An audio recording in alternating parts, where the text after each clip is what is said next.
calls for the federal government moved from an average of 12.8% in 2023 to around 19% in the first 5 months of 2024. And this is due to harsh tightening of the CBN's monetary policy stance. Even businesses are also having a fair share of these. Would you say it's a good time to start considering slowing down on its policy stance? I mean, the next MPC meeting is up in July, obviously. I wouldn't say that should happen just yet. There are other ways that the CBN can support businesses to reduce their cost of borrowing. And your question is actually split in two. So we're looking at the private sector and then also looking at the government. For the government, the high interest rate is supposed to, discourage them from borrowing from the CBN. They are not supposed to do that.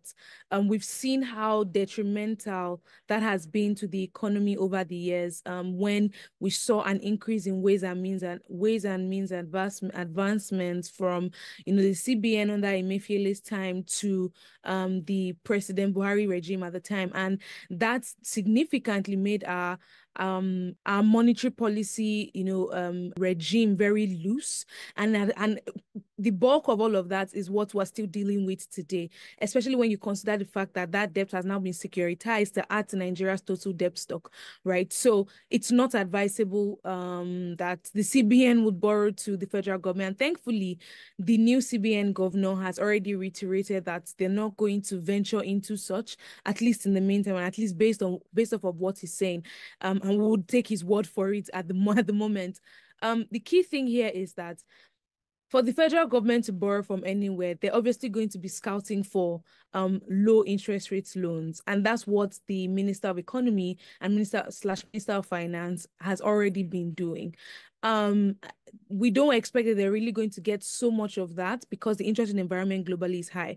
If you check through the financing agreements for the reset loan package, you'd see that the interest rate attached to that loan, even from the World Bank, is about 8.3%, right? Even though that is going to start happening from about 2030, still the interest rate is not 0%. It's not even 1%, right? So for low interest loans, borrowing from the federal government, for borrowing from the central bank is a no-no right now. That would only worsen Nigeria's current economic issues, right? And disincentivize investor confidence, and also just be far off from, the, will I say, conditions or the best approach to alleviate the economy right now in terms of being in good standing with the international community. The trade-off is that we're going to experience slow growth, right? It's a welcome trade-off if prices begin to go down when interest rates are increasing.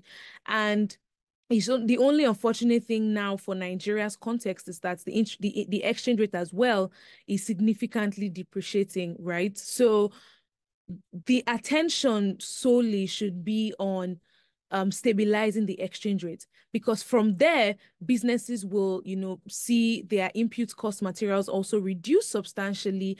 And to be very fair, to an extent, their borrowing costs, which sometimes are even, procured in which sometimes their loan portfolios are even sometimes in dollar terms, would see that also reduce, right? So essentially, I would say the focus right now for monetary authorities in terms of supporting businesses should be to ensure that the exchange rate is appreciating, and that only would happen if forex inflows are substantial. There are lots of conversations around increased debt servicing costs and the potential for credit downgrades, which of course are just a few of the challenges, part of the challenges that Nigeria must navigate due to its rising debt burden. And more importantly, the need to address the fallout of the ongoing economic reforms. So what additional steps can the government take to address this crisis and strike a balance between fiscal responsibility and, on the other hand, of course, the need for economic growth? So just before I answer this question, I just want to speak on the MPR bit. Yes, the CBN's Monetary Policy Committee meeting is going to take place in July, I think between 22nd and 23rd. And we do expect the CBN to remain its hawkish stance, right, to ensure that inflation, which is currently at 33.95%, continues, starts declining. The June inflation numbers, we might see some impact from some effects, some base effects, minimally affect the numbers, but we don't expect that to be substantial. The June inflation numbers will still largely reflect currency depreciation, which was quite substantial in June. Now to the additional steps the government can take. Again, like I said earlier, it's a pretty straightforward thing. And I do believe that the federal government knows what it needs to do. For you to, it's when you think about it, how do you pay your debt? You just have to make money. And how do you make money? You have to make do with the resources that you have. And until we do see the federal government substantially address issues that are affecting Nigeria's ability to produce and sell and make money. At this point, we're all just watching what the federal government is going to keep doing to ensure that Nigeria produces more, because until we're producing more, we cannot earn enough forex to pay off our debt or even to meet our budget obligations. And consistently looking outside our borders for loans is not what we should be doing at this point. We need to make sure that the economy looks good enough for investors to keep bringing in capital, and not just hot money, but long-term investment capital inflows into the country. Well, maybe I'm going to let you go in a moment, but just before I let you go, let's look at, give us your outlook. What's your outlook for inflation in 2024? We saw inflation surge in May to 33.95% and food inflation at 40.65% in May. Speak to us about this one.